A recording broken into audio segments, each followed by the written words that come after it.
So what do you think? How is it so bad? It's not only a bad Star Wars movie, it's a bad movie altogether. Terrible. Yeah, this is pretty bad. Has this movie changed your opinion on sand in any way? I need to think about this all more, but this made me think worse of everything in the Star Wars universe. So just assume everything is worse now than it was 2.5 hours ago. So, you hate sand. You're like Anakin. You hate sand now. I guess.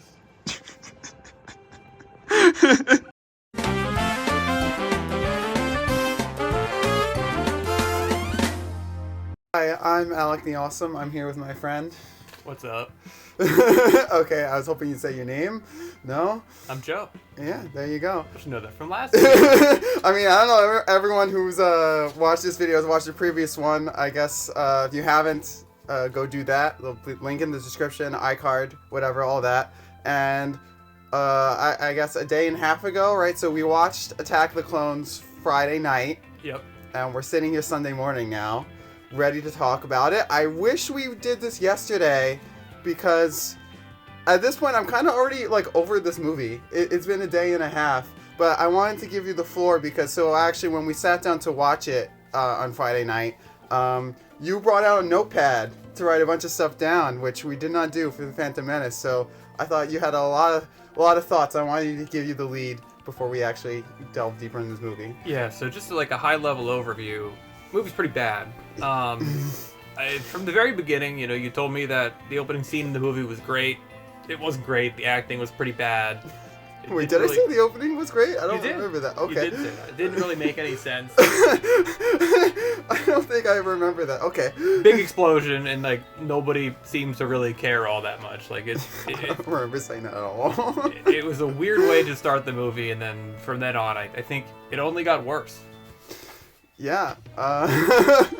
This movie was pretty bad. So I had knew less of what I was getting into with this one really than the Phantom Menace, because with the Phantom Menace I had kind of remembered like I knew the Jar Jar stuff was bad, like going into it. Like this movie I kind of remembered being not the greatest, but I didn't really remember that much, aside from just the general plot.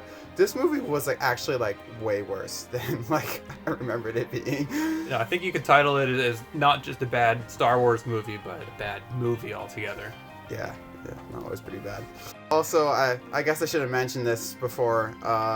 First off, I got new glasses. I don't know if anybody noticed that yet. Most of the people in my life haven't really noticed. It's really weird. We're also at Joe's place. This is why the background's different. Just wanted to mention that, just in case there was someone who picked up on that stuff. So the thing I really wanted to go into, the part about this movie that really sucked the most for me was the whole Anakin Padme storyline.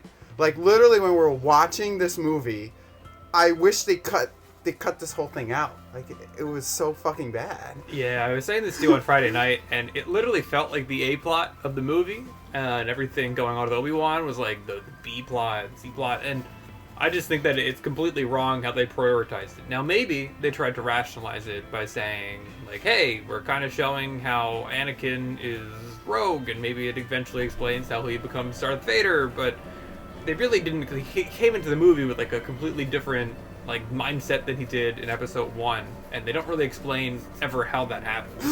Yeah, I mean, I guess you could justify that by saying it's 10 years later, but like it's not just, for me, it wasn't just everything you're talking about. Like it was just bad. Like for me, there's just nothing else other to say than that. It was bad. The acting was terrible. The writing was terrible. It was all just terrible. I said this to you, I think Friday or Saturday. It felt like what like a 12-year-old thinks like porn and like falling in love looks like. Like it was that just completely like cheesy, over the top. It was just absolutely like complete garbage. Now the whole thing quite literally turned into a cringe fest, and remained a cringe fest for pretty much the entire runtime of the movie. Yeah, I'm gonna have to put it in now. When Anakin and Padme had that first kiss, I was like laughing, like I was literally laughing how bad it was, because he was just like staring, and why does Star Wars just staring do this? and then kissing?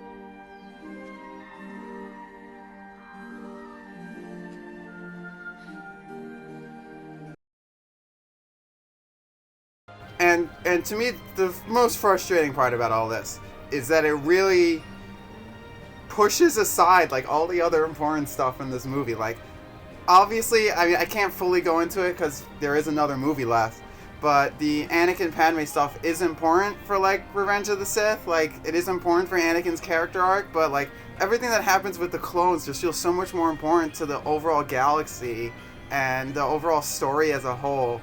But it all gets shoved to the side because Anakin has to say some cringy lines, and Padme is like, "Oh, that's cute," you know. And it's so bad. I could talk forever about how bad that storyline was. No, the clones quite literally were like the C plot, right? Like, right. You had the movie's literally called Attack of the Clones, by the way. Yeah, it should have just been called Anakin and Padme. It should have been called Episode 2, Anakin and Padme. We literally figured this out. So after we watched the movie, you know, like the Disney Plus pulled up the tab of like other things you would like or whatever, or play again, I think, for Attack of the Clones. So the description of the movie on Disney Plus, it's not a joke, I'll have to put this in.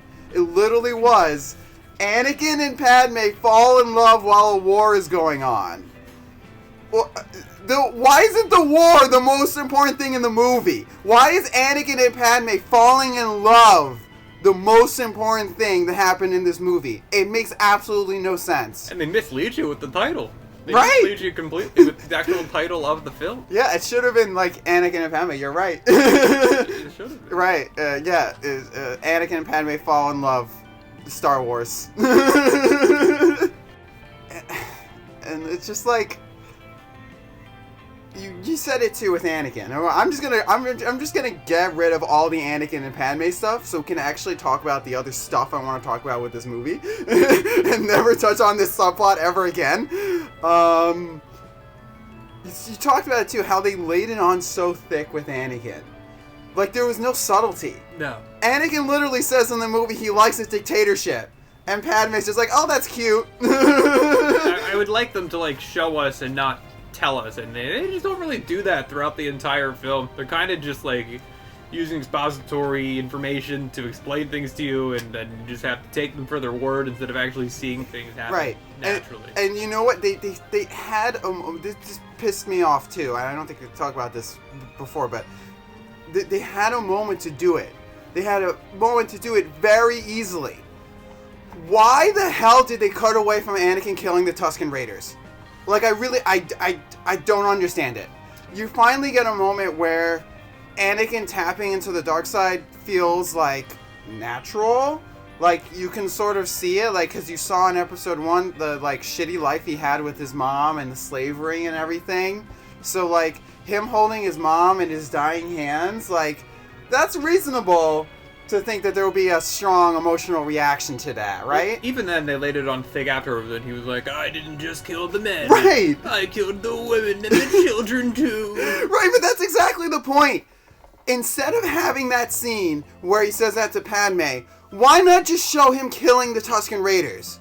Because what happens is, he holds his mom in his head, he slices up 2 Tusken Raiders, and then they cut away from the movie! They cut away from that scene! Well, it made the whole scene not really actually feel all that impactful. I feel like Anakin's mother stuff just came out of completely nowhere, and then just like that, it was over, and it had pretty much zero impact on the actual movie. Right, and it's like, this is the part where you're supposed to see, it feels like you're supposed to start to really see Vader creep in to Anakin's psyche. For like the first time, like, oh, he's on the cusp of turning, he's gonna turn soon, and instead, just show him killing the Tusken Raiders. Right. Just show him doing it. Because that showing him kill the Tusken Raiders and showing the hate in his eyes in that scene would be so much better than what they did. It'd be like night and day. Right? You know, show, don't tell. This movie tells and doesn't show. They show him killing 2 Tusken Raiders, and then they have Anakin whine to Padme about what you said. He kills the men and the women and the children too. If you just showed the scene, it would just be better. Yeah. It would do the effect so much better. Exactly. It makes no sense. Like, the last thing, we just have to touch on this too with the subplot. I've seen Hayden Christensen in other Star Wars. He appeared in the Obi-Wan show again as Darth Vader. He appeared as Anakin's Force Ghost in the Ahsoka show. And he was actually, like, good in those Good in those. I thought he did a good job. I thought he did a solid job. What the fuck was he doing in this movie? The acting across the board, like you said earlier, stiff. Like, everything felt unbelievably stiff, overly rehearsed. It felt like there wasn't really any... There's nothing that felt natural. There's, like, no line. I guess something with Obi-Wan. Obi-Wan was the only person who felt like his acting came natural in this movie. Padme was okay compared to Anakin. Anakin's disaster of performance just kind of drags down everything. Yeah. Padme was okay, not great. Obi-Wan was fine. But... Padme I found frustrating too because I've seen Natalie Portman in other stuff and she's like a good actress. Yeah. And so it's like it's sort of the same thing with Tell Don't Show, where like she would say some like emotional thing, and this happened with Anakin way more too. But she'd say some emotional thing and like what she was saying didn't match what she was feeling on her face. Yeah. On her face. And it just wasn't At some point, blame goes on to like the writers for the script too, right? Like it's just, they're not giving the actors and actresses much to work with, and then I don't know what you can expect from there. Right, exactly. I mean, yeah, the writing. We just talked about how shit the writing was, but like this is like Anakin. It's just like he's just saying the most deadpan stuff. Not just the men. You're right. I need to look a little angry. Not just the men, but the women and the children too. And, like, I know that acting is fucking terrible, but, like, that's, like, literally, that's not that much an exaggeration of what Anakin did in the movie. No, it's really not. It was so fucking bad.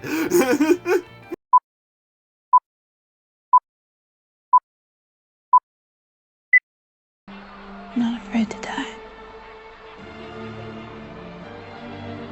I've been dying a little bit each day since you came back into my life. What are you talking about? I love you. I think our lives are about to be destroyed anyway. I truly, deeply love you. We'd be living a lie. One we couldn't keep even if we wanted to. I couldn't do that. Could you, Anakin? Could you live like that? To be angry is to be human. I'm a Jedi. I know I'm better than this.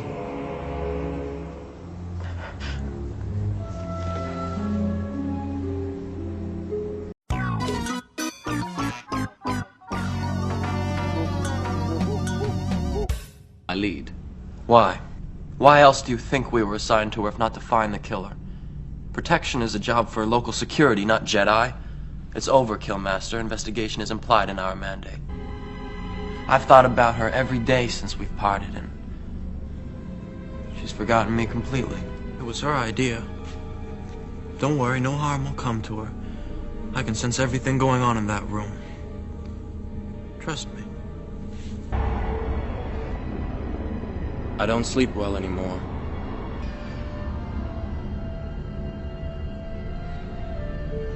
I don't know why I keep dreaming about her. I'd much rather dream about Padme. Just being around her again is intoxicating. From the moment I met you, all those years ago, not a day has gone by when I haven't thought of you. And now that I'm with you again, I'm in agony.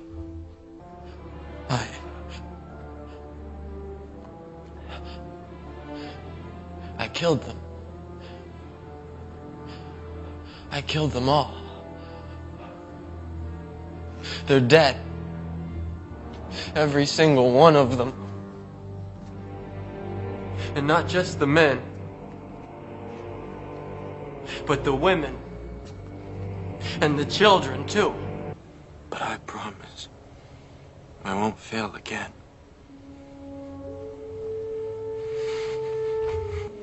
I miss you. So much. Together. You're going slowly on the left. Taking now! No, Anakin, no!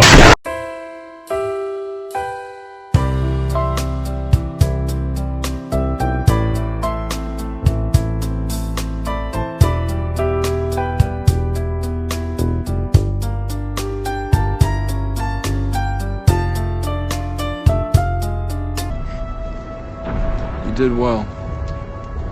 You're a warrior now, as I trained you to be. Is that all?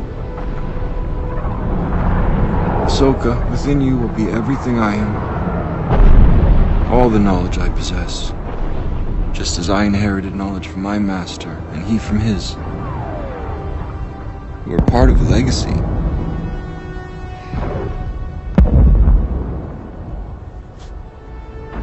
But my part of that legacy is one of death and war.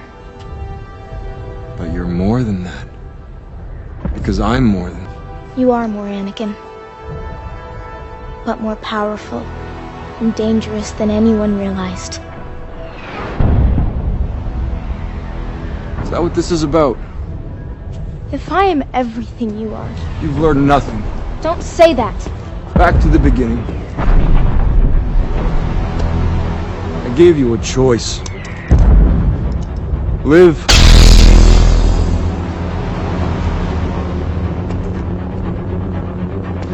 Or die. No. Incorrect.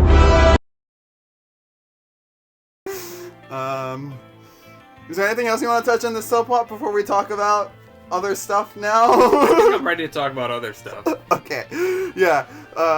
This part of the movie was so bad. Like, literally, whenever they cut back to the Anakin Padme subplot, I was just, like, waiting for it to be over. It was cringe. Like, they did not... I don't want to say that, like, Padme falling in love with Anakin isn't believable. I mean, it kind of isn't. But abusive relationships, like, they do happen. So it's like, okay. But it's just, like, it was so forced. And Anakin comes off as, like, such a creep and a pervert. There's one look, I'll have to try to find it, where he's just, like, Padme's walking away, and he's just, like, gives this, like, sly look. He fucking looked like a pervert. It was so bad. The writing on this was terrible. And it's, like, however long the subplot was, like an hour long or whatever, this movie would have been better if it was, like, just, like, completely axed. Yeah. Like, I would love for someone, I don't know if anyone has actually done this, but if someone has or wants to, I would be greatly appreciative. Make Attack of the Clones without all the subplot. Like, literally cut everything from Anakin to Padme out. At least until he goes to Tatooine. Right? Just cut it all out. And this movie will be so much better. Yeah, you have to have something, because you have to explain where, like, Luke comes from, but...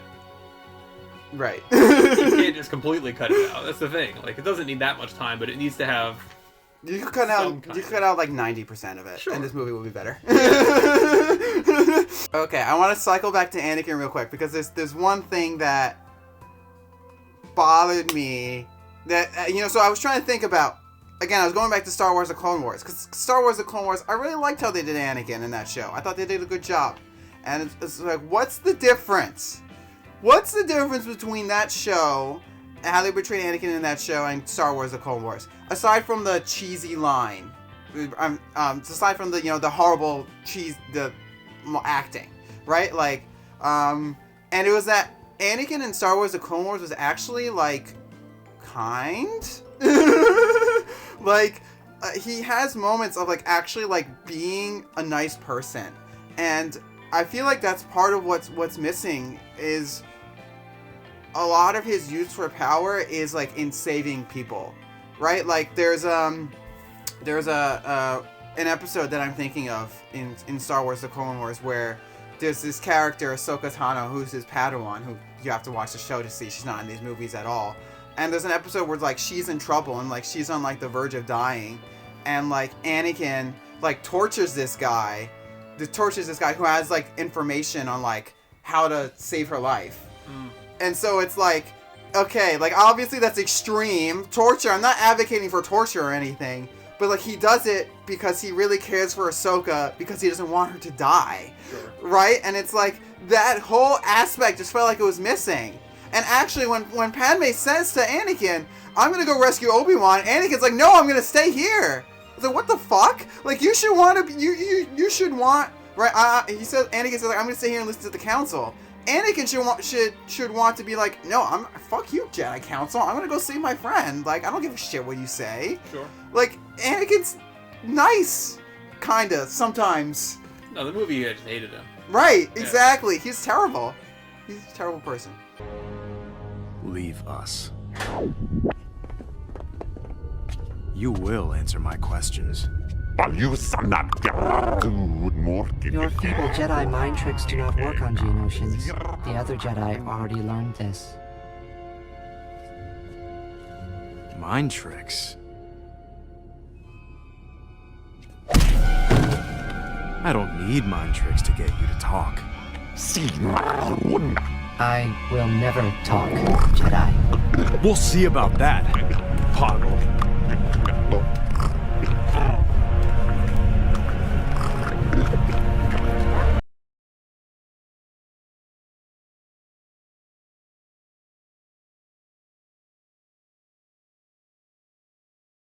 So now that I think I've done pretty much all the complaining about that subplot that I wanted to do, what do you think about all the stuff that happened with Obi-Wan? What do you think about the B plot of this movie? Yeah, I mean, again, it kind of goes into the same thing if they're kind of just telling us things and not showing us things, and the actions of the characters don't make much sense. Like, just as one example, I give it the example of in the beginning when there's a big explosion and somehow, like, there's no police, no one cares, it's just, that's it, and it's over in about 5 seconds.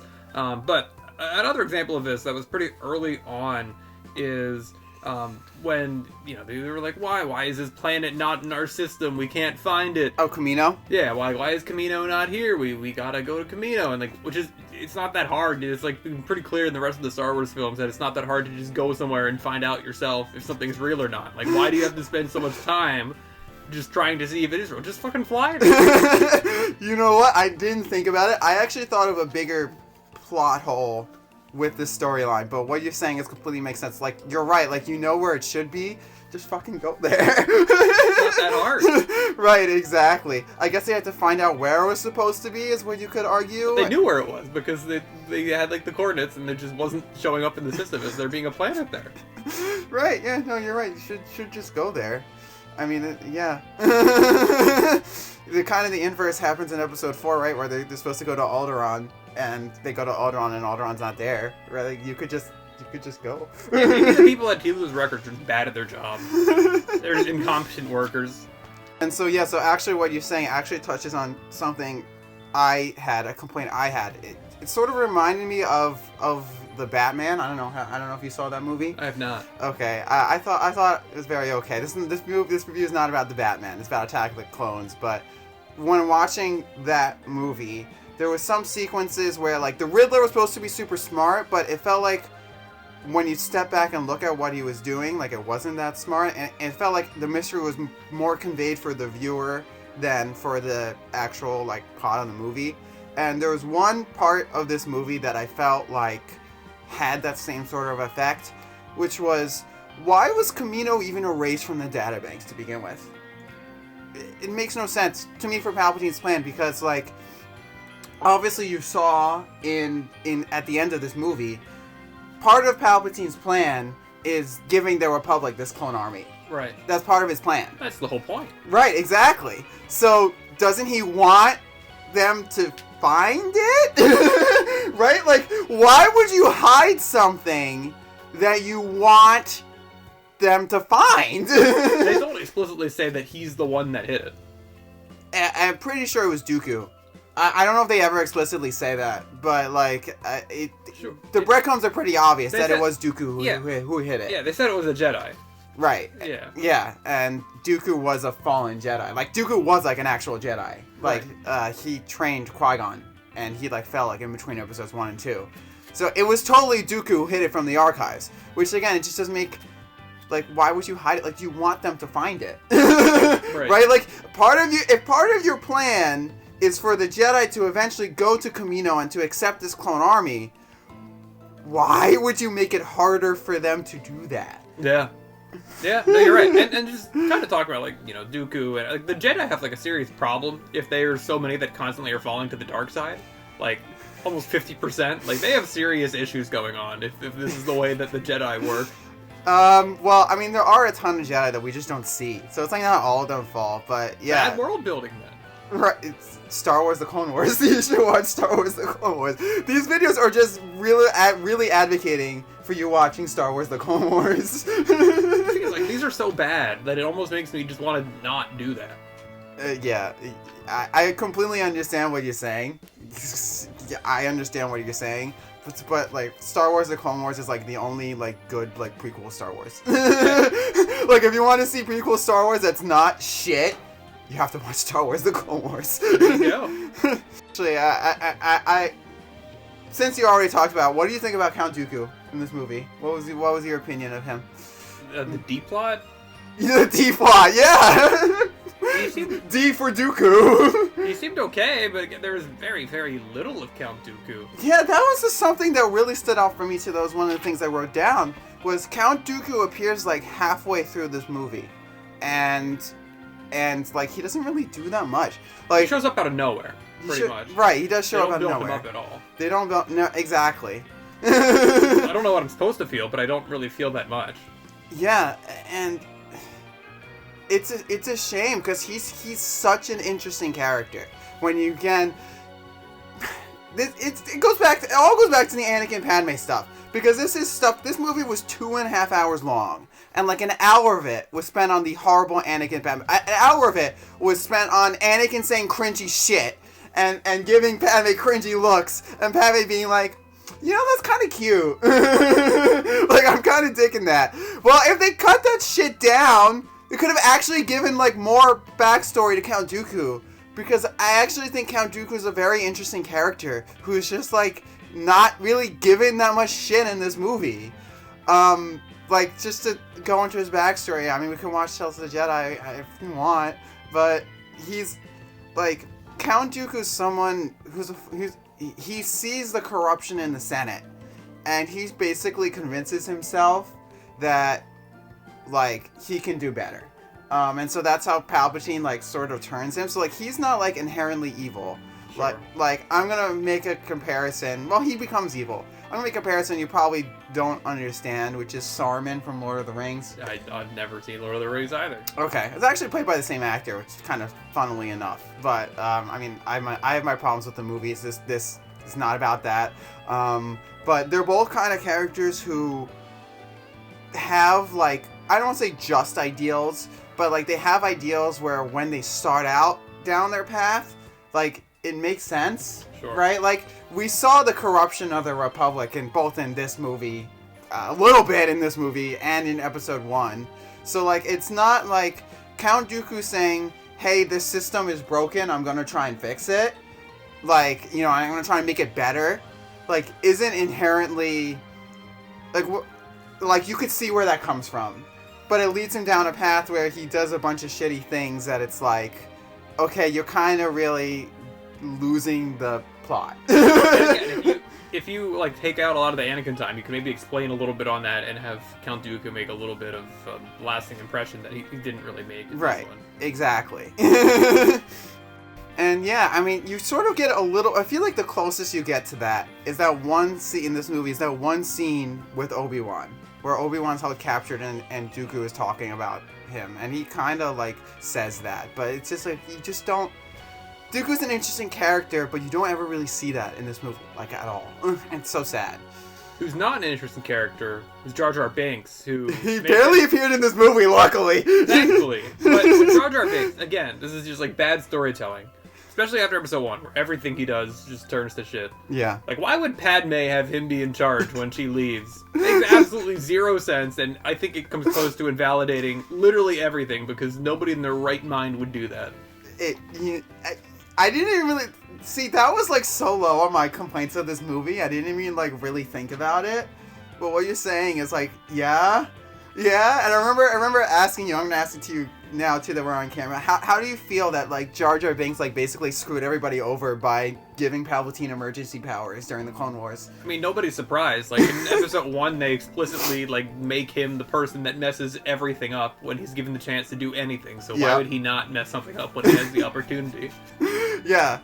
But, like, you know, does it make you mad that, like, the Republic turning into the Empire largely because of Jar Jar Binks, like, nominating Palpatine? Like, he fucked everybody over. I would say it's more on Padme for even putting Jar Jar Binks in that position. You right? know what? That's like, completely fair. right? Like, if you're starting, like, your backup goalie in Game 7 of the Stanley Cup Finals, it's not the goalie's fault if they let up goals. It's the, coach's fault for making that stupid decision in the first place. Right, you're right. Yeah, I mean, it's not just like your backup goalie in the Stanley Cup Finals Game 7. It's like the emergency goalie. You're starting like the emergency like goalie who like only plays like if there's like nobody like left to be able to start.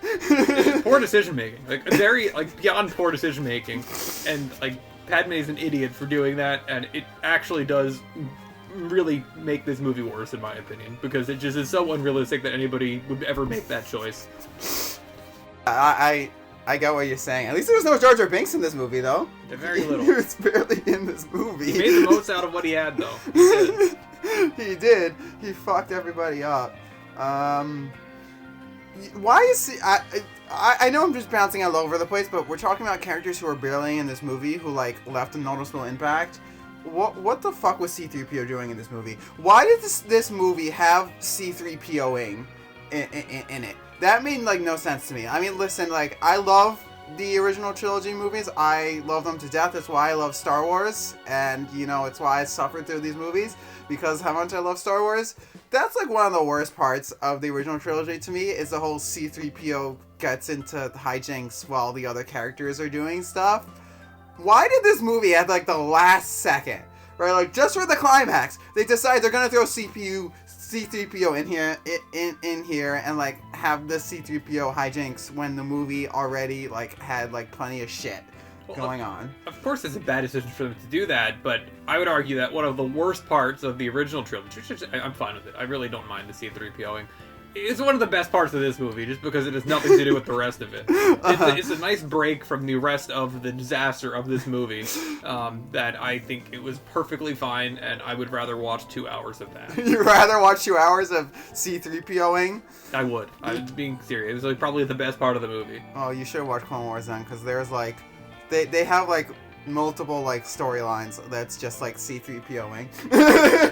People enjoy it, right? If they keep doing it, like, it must be because people enjoy it, I would imagine. I guess so. I think it's like fine. Like, I don't know. It feels just kind of like filler to me. And it's like, I guess you're right. Like, the filler was like better than like most of the shit in this movie. Yeah. Most of the garbage in this movie.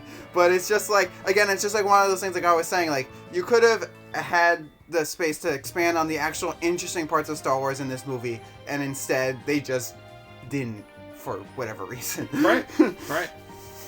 Okay, so now let's actually talk about the namesake of this movie. We're probably around half hour into this video between the intros and everything.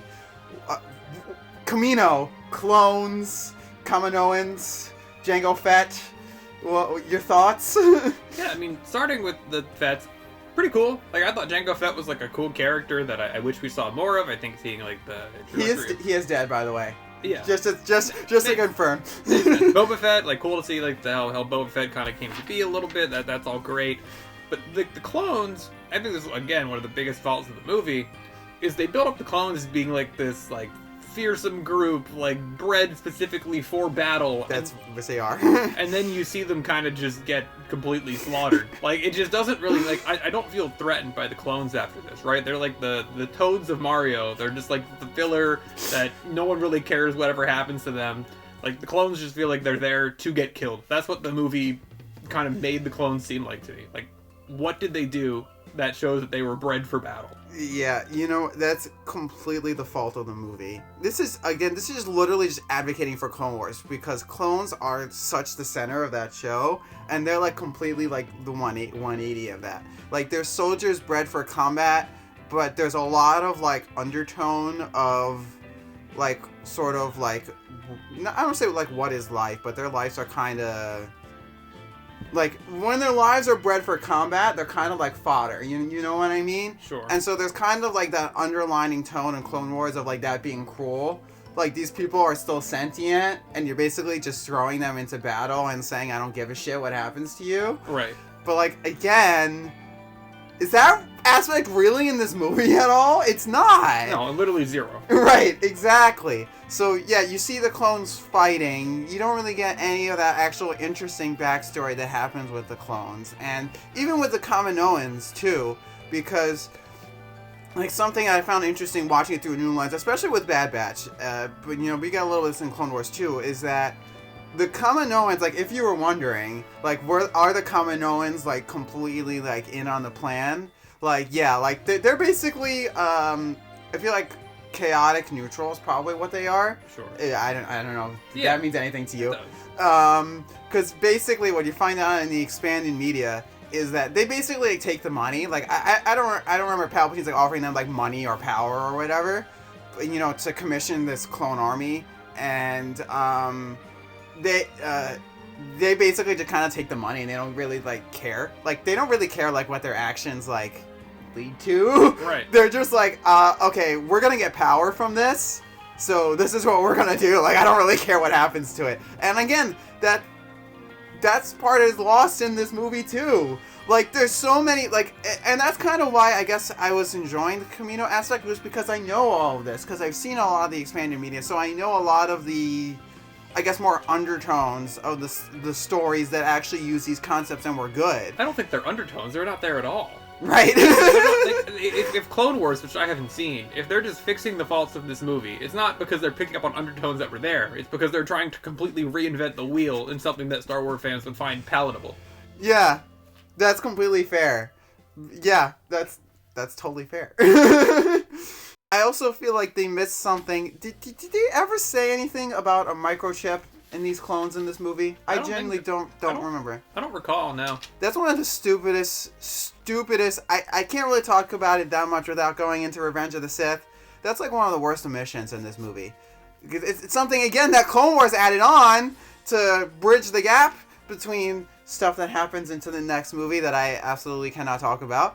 But it's like, it's one of the most important things about the clones. It's just not in this movie. I mean, I'm sure people can tell at this point. Like, I'm pretty negative on this. I think this was like a really genuinely bad movie. Yeah, it was bad. I'm kind of mystified that this didn't just kill the franchise. Like this should have been a franchise killer. It was really bad. It was really bad. And again, what I found myself talking about is, I just find myself talking about how good these concepts were done in Clone Wars, right? Like, so much of this video, not talking about Anakin and Padme, has just been talking about, hey, they did Dooku better in Clone Wars, they did the clones better in Clone Wars, they did the Kaminoans better in Clone Wars. It's just like, the expanded media took this slop, let's just call it what it is, this movie is absolute slop, and then just actually, like, did something good with it. But it's like, what? You're completely right. Like, what value does this movie have? I liked Obi-Wan. Palpatine, Ian McDiarmid as Palpatine is amazing, but he's barely in this movie. No, he's barely in the movie at all. Yeah. Right. So it's like one of the best parts of Star Wars. It's not in this movie. Like, I don't know if Palpatine's supposed to be threatening or not, but he kind of just seems like a politician that's sleazy, like, you know, we know of in the real world, and he doesn't really seem like he's like a threatening, murderous kind of person. That perception is just not there at all right now. Yeah, that's totally fair. And like, something that it's just, I don't know, some of the stuff I found frustrating again was just like there are actually like hints of stuff like being good. Like there was this line that really stuck out to me that I wrote down, which was when Obi-Wan was talking to Yoda about Anakin like being selfish, I guess, and like taking matters into his own hands. Like Yoda says this line about like, this is like a trend he sees in a lot of Jedi, right? Is how they're kind of like becoming selfish and losing their way a little bit. And like, that's like a big part of the story, is how much the Jedi Council has to stick up their ass. Right? And like how they're so pretentious, and how the Jedi are losing their way, so that they really kind of, they have what's coming to them. I can't really go into it, but they kind of have what's coming to them in the next movie. But again, it just feels like it gets kind of all lost in the slop. We're kind of talking about Yoda who's on the Jedi. Like, Yoda, and like, all of a sudden going into battle makes zero sense. Like, I know he's a Jedi, whatever. He's like, a Jedi, yeah. We've seen him in prior movies, like, literally hobbling around, barely able to move. He's like 1,000. I think he's like over 900 years old. So how can you battle then? Doesn't make any sense. It makes complete sense. The Force, Joe. The Force. He's very strong with the Force. Yeah, but we have him like wield a lightsaber and everything. It makes zero sense. Makes absolutely no sense. If someone can barely move, how are they gonna all of a sudden like jump with a lightsaber in there? Like, I don't know. It just doesn't make any sense. I get how it could be jarring. It probably was jarring for me as a kid too, because when you see him just as like the Muppet in like the original trilogy, and then you just see him like in these movies so far, just like sitting down. I could see how that would be confusing, but it's kind of, to me, that's one of those things where it's like when you step back, it's like, wait, okay, Yoda is like widely regarded as like the strongest like Jedi, right? Like in these movies, he's always talked about as being like the strongest like Jedi like alive, and so it's like you don't actually like see him like before this fight. What have we seen him like use the Force? With the Force, it's fine, but the lightsaber doesn't make any sense. It doesn't make any sense. You're not going to see Babe Ruth hitting home runs from the grave. Yeah, but he's an alien, Joe. Okay. He's still barely able to move. He uses the Force. I don't know what you want me to say. He uses the Force. Sure, but he also uses a lightsaber. That's not the Force. It's part of it. Yeah, you have to physically hold it. I don't know. I can see that bothers you. That was not something that I really bothered me at all. I will say though, I found that fight so anticlimactic. Like, this is why I talked about in the episode 1 review, the Darth Maul fight being like the best one, because the pacing was so good, and the pacing was just so like my problem with this fight wasn't just Anakin being like, I'm gonna get him now. This fight just kind of ends. This is the big most climactic lightsaber fight of this movie. This is like the climax of this movie, and it ends with Dooku running away. I mean, I find lightsaber fights to be pretty boring, especially in like the prequel movies. They seem especially boring because like I know the people that are gonna live. Like I know Yoda's not gonna die. I know Anakin's not gonna die. I know Obi-Wan's not gonna like. It makes everything feel so anticlimactic, and I just think that lightsaber fights, even at their best, honestly not that exciting for me personally. I mean, I really disagree with that, but to each their own. But like, that's the biggest problem I had with this fight, was like it's going, and then it's done. Like, there's no finish. Well, the fight that went on forever was the one right before that. Right, exactly. Yeah, the whole Geonosis sequence. 20 minutes. Took forever. Really, why did it take so long? But you know what the problem with this was, honestly, with this fight, with this whole sequence, I was so checked out. By the time they got to Geonosis, I was so checked out of this movie. Right. Because of Anakin and Padme. The Anakin and Padme stuff, it dragged this whole movie down. And it's like, it's not like this movie, even without that, is amazing. I already talked about a lot of problems I had with the other aspects of it. But like, if you got rid of the Anakin Padme stuff, for me, this would at least be like a kinda enjoyable movie. Like, sure. Like I would probably put this without Anakin Padme in like the meh tier, which is like it has some enjoyable stuff. I think it's still bad. For me, I would put it in the meh. I was like, it has some enjoyable stuff, but it's just kinda, there's a lot of problems with it. But like the Anakin Padme stuff, like, so it's like by the time we actually got to Geonosis, I was like with you. I was like, is this movie gonna end soon?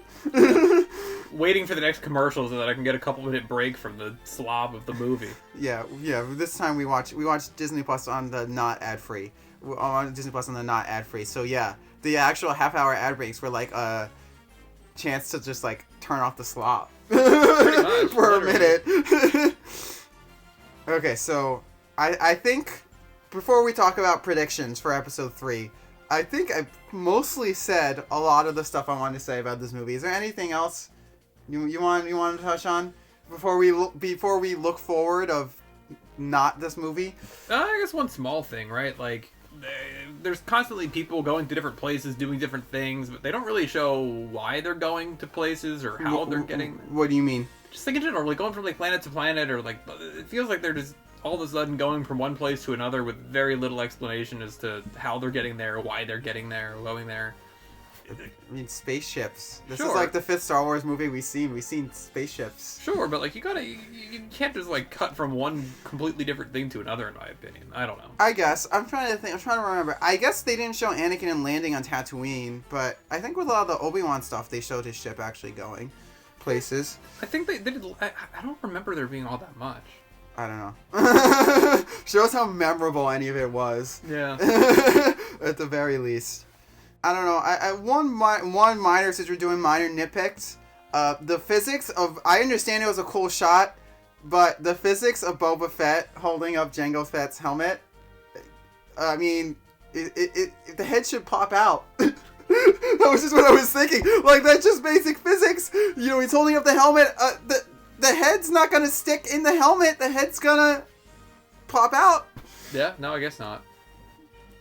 I don't know. What do you think of Jango Fett? You said you liked him, right? It was cool. It was cool. Yeah, I mean, any kind of Mandalorian's always gonna be fun, right? So. Yeah. Did you expect him to die in this movie? Were you surprised by that? I don't know. I didn't really have an expectation there one way or another. I maybe thought they were gonna build him up a little bit more, and they didn't really do that. I don't know. It was cool enough. I guess we're kind of grasping at straws at this point. Alright, so now I think that's basically everything I have to say about this movie. Obviously not going to touch on everything. I think we touched on pretty much everything, though. And so I guess there's two things to just talk about before we sign off. Number one, I want to revisit. I know it's tough with all the slop in this movie, but I want to revisit a prediction you had at the end of episode 1. I guess a question I asked you at the end of episode 1, which is, how do you think the Republic, now that we're 2 out of 3 movies down, how do you think the Republic is going to turn into the Empire in Revenge of the Sith? Yeah, I mean, I think they're kind of dropping the hints all over the place, with the clones probably attacking something, with Palpatine being in charge, and clones are going to be some kind of, like, military coup, maybe? I don't know. Again, like I said with the last movie, last video, I'm not going to give you that answer. You know, viewers who have seen the movies will know, but yeah, I'm not. You know, we're gonna have to watch the next one and find out. Yeah. Okay, so then, last but not least, the final episode of this trilogy is called Star Wars Episode 3. I guess I didn't have to say that part. Episode 3, Revenge of the Sith. What are your expectations? What are you thinking about? Like, what are you expecting going when we watch that movie?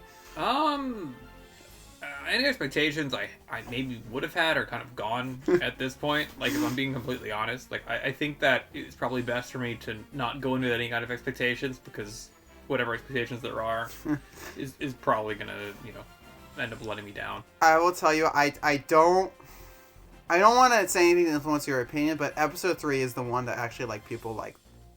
We'll see. We'll see. I mean, in general, I think I'm lower on the prequels than a lot of other people are so far. I feel like watching these movies again, people are blinded by nostalgia and Star Wars: The Clone Wars. I really do. So I just don't have any expectations, and I'll see what happens and react to it when it happens. But I guess the plot, like, what do you think? Like, any predictions on how the plot is going to go? Well, it's going to bridge the gap, right? Like, when we get to the beginning of what happens in A New Hope, we're going to end up there, right? More or less, we're going to see why things are the way that they are and why A New Hope had to happen, and, it's just going to fill in the gap in between the end of this movie and the beginning of A New Hope. I will say there is a gap. This movie does not end, like, right before A New Hope. I'll say there is a gap, but it puts everything in place for A New Hope. Sure. I will say that. And lastly, before we sign off, I really don't think there's anything else I really want to or need to touch on in this movie. I feel like I got everything off my chest. We should give this movie a grade.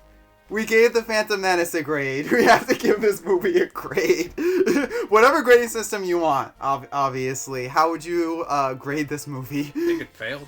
Yeah. F? You giving it an F? I mean, when I gave it like a number, I said this is maybe like a 3 or 3.5 out of 10. So if you put that into like a letter grade, that's an F. Yeah. This movie was bad. That's my grade. This movie was bad, and I don't think, even if you gave this movie a Anakin and Padme. Like, if you did that cut I was saying, where you gave the Anakin and you did Attack of the Clones minus most of the Anakin and Padme stuff, I still think it wouldn't be that great a movie. I still think it would probably be meh. But because all this Anakin and Padme stuff dragged it down, so that, like I said, it is not a joke. By the time they got to Geonosis, which is probably an hour 45 into the movie, I guess? Sure. Around there, an hour 45 to 2 hours, I was completely done. I was totally checked out because of all the slop. This movie was just a complete and utter slop. So it really can't go higher than bad. This movie was not good. If you took out the Anakin stuff, I think it would... I mean, maybe they would take the time that they cut it out to kind of add more to the rest of it. But if you just took out the Anakin and what we had is what it was, I think then it would still be like a D-. There was an explanation. It was just things that were happening and, you know... Not much to it, really. Yeah, really, these videos, they're not really meant to be this way. They weren't really planned out to be this way. They're really just advocating for Star Wars: The Clone Wars. If these videos haven't sold you as viewers to watch Star Wars: The Clone Wars, I don't know what will. So, yeah, with that, I think we're gonna wrap it up. I think we've said pretty much everything we want to say. Any final closing thoughts? Anything else you want to say before we wrap it up? No, not really. All right, so I'm Alec. This has been awesome. And look at this graph. Look at this graph. Look at the subscriber graph. If you want more stuff like this, we are going to do at some point. It might be a little bit, just because, you know, distance and stuff. But at some point, we will be doing I Showed My Friend Revenge of the Sith. And who knows? Who knows if we will do the Star Wars sequels? I have no clue. But if you want more stuff like this, or if you want just see more videos of me talking about passionate stuff, just subscribe, check out the playlist. I have a playlist of a lot of longer videos. Check that out, and I'll see you next time. Also, I guess I should have mentioned this. Joe's channel will be linked in the description. If you want to go check it out. Joe, what kind of videos can you find on your channel? Whatever I feel like. I go through periods where I don't post anything for a while, and then I'll post something once a week for like several months. Just whatever I feel like. Planes, airlines, I don't know. You'll see. And I guess also, since you're wearing the shirt, I'll link. Joe, you do have a Phillies podcast. You want to shout that out? I'm not in favor of that, by the way. I'm not a Phillies fan, but yeah. If you like care about the Phillies, which would be a pretty weird overlap, I feel like. But if that overlap does exist, and you want a Phillies podcast inside our Phillies, there you go. I was on one episode. I'll probably be on another. But anyway, so yeah, with that, thank everyone for watching. And I think this has been awesome. And peace out. I'll see you guys all in the next one.